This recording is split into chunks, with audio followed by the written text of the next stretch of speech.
예, 저는 공인중개사 29회 합격하지 않았어요. 1차는 합격이었는데 2차가 58점 몇 점으로 한 2문제 차이로 떨어졌어요. 2문제 차이. 그 2문제도 마킹 실수로 떨어졌습니다.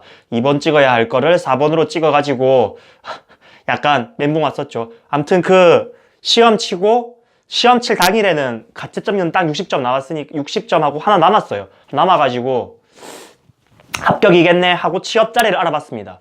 부동산 중에 여러 채용 공고 사이트에 부동산 사이트가 있더라고요.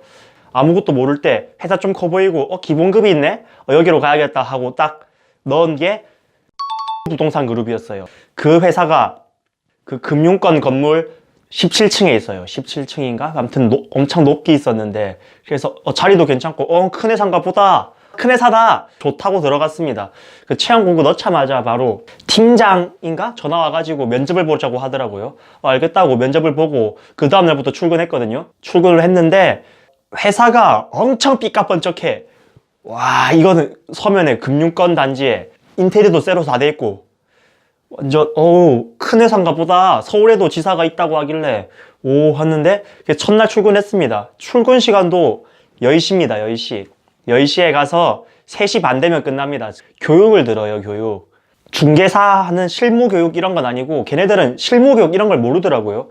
혹시 실무 교육이나 막 연수 교육 이런 건 안 들어도 되냐 물어보니까 실무 교육이 뭔지 몰라. 팀장은 그냥 회사에서 하는 사내 교육만 알고 있는 거예요. 아무튼 그 출근해가지고 한 게 뭐냐면은 계속 교육만 듣습니다. 부동산에 관한 교육을 들어요. 그 교육이 어떤 내용이냐 하면요. 자기네들이 파는 상품, 땅에 대한 설명을 합니다. 저는 정확히 중개사로 들어간 게 아니라 땅 파는 사람으로 들어간 거였어요.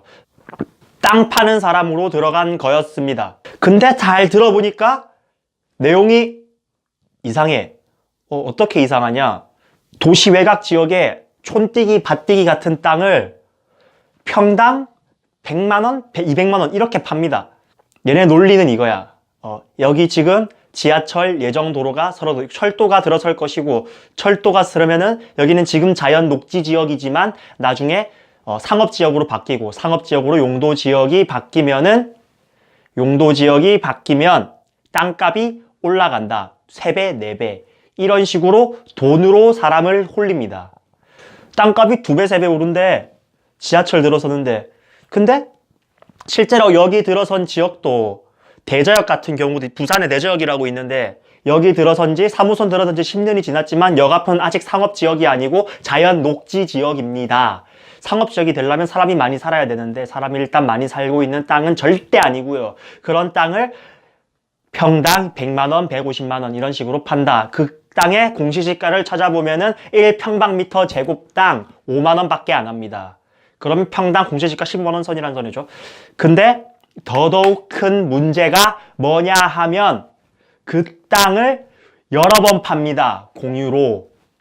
이게 무슨 말이냐? 똑같은 땅 하나를 소유자가 20명씩 들고 있어요. 그러니까 땅이 내 단독 소유가 아니라 다른 사람이 20명 더 들고 있다. 할 수 있죠. 근데 이 공유가 법적으로 보면은 문제 없어 보입니다. 그 20명이 공유 지분을 따로따로 거래도 가능하고 하긴 합니다. 하지만 문제가 뭐냐 하면요. 그 공유자 20명이 되는 땅을 누가 사냐 이 말입니다. 아무도 안 사요. 그 땅은. 왜 아무도 안 사냐? 땅을 사면 다 이유가 있겠죠. 투자 목적이 아니라면. 그 땅에 만약에 진짜 잘 돼서 용도지역이 바뀌어서 건물을 올린다고 해도 그 땅 소유자 동의를 전부 다 받아야 합니다. 20명한테 여기 건물 좀 지어도 될까요? 하고 다 물어봐야 돼요. 20명한테. 그런 땅을 누가 삽니까? 아무도 안 삽니다. 기획부동산에서 사기를 쳐야 팔 수 있는 땅이에요. 그런 땅을 누가 사냐? 사는 사람이 있으니까 기획부동산이 있는 겁니다. 어떻게 파냐 하면요. 걔네들은 사람을 다 홀리게 만들어. 일단 건물이 있는 위치 자체가 신빙성, 신뢰도가 있는 위치예요. 은행에 있는 건물의 위층, 고층 건물에 엄청 높아. 인테리어도 삐까뻔쩍하고 부동산 회사에서 홈페이지도 다 만들어놨어. 그리고 걔네가 브리핑을 할 때 보여주는 자료가 진짜로 국토부에서 내려온 역세권 계획에 관한 진짜 자료입니다. 하지만 계획만 들어서 있는 거고요. 그래서 믿을 수밖에 없어서 하고 당하는 겁니다. 근데 이 땅 산다고 에이 바보 이럴 게 아니라 진짜 많은 사람들이 다래요. 진짜. 그럼 기획부동산 파는 사람들은 이 땅이 기획부동산일 줄 아는 사람도 있겠지만은 진짜 모르고 다니는 사람도 있어요. 저 같은 사람 같은 경우는요. 진짜 좋은 땅인가 보다 하고 교육을 계속하니까 진짜 좋은 땅인 줄 알고 지인한테 소개시켜주고 하는 겁니다. 그리고 그 사람들이 땅을 왜 이렇게 열심히 파느냐? 기획부동산 들어가면은 기본급이 있어요. 기본급 150만 원에서 가만히 앉아만 있으면 10시에 출근해서 3시 반에 퇴근하는데 기본급을 줍니다. 기본급을 주고 교육만 하고 하면 편합니다. 편하고 교육을 하면서 좋은 말만 해줘요. 좋은 말만 해주는데 이 땅은 다 좋은 사람들이다 이렇게 하고 세뇌를 시키는 느낌이 있어요. 그리고 땅을 파는 사람들이 그 기본급에서 플러스 추가로 인센티브를 받는데 그 인센티브가 말이 안 되는 게 10%예요. 땅을 판 가격의 10%입니다. 10%. 무려 10%. 이건 말이 안 되는 부분입니다. 그러니까 예를 들어 2억짜리 땅을 팔면 2천만 원이 판매자한테 들어오는 겁니다. 공인중개사법 공부해 보신 분들은 아시겠지만 공인중개사의 법정 중개 소수료는 0.9%, 매매의 경우 0.9%, 임대차의 경우 0.8%밖에 되지 않습니다. 판매자가 10%를 받으면은 그 회사에서 더 이상 그 이상의 수익을 남기겠죠. 이것만 봐도 절대 사기라는 부분을 알 수 있습니다. 그렇게 큰 사기를 치는 회사가 왜 그렇게 큰 단지에 큰 땅을 잡고 장사를 할 수 있느냐 하면요. 일단 사기 당한 사람이 사기 당한지 모릅니다. 왜 모를 수밖에 없냐 하면요.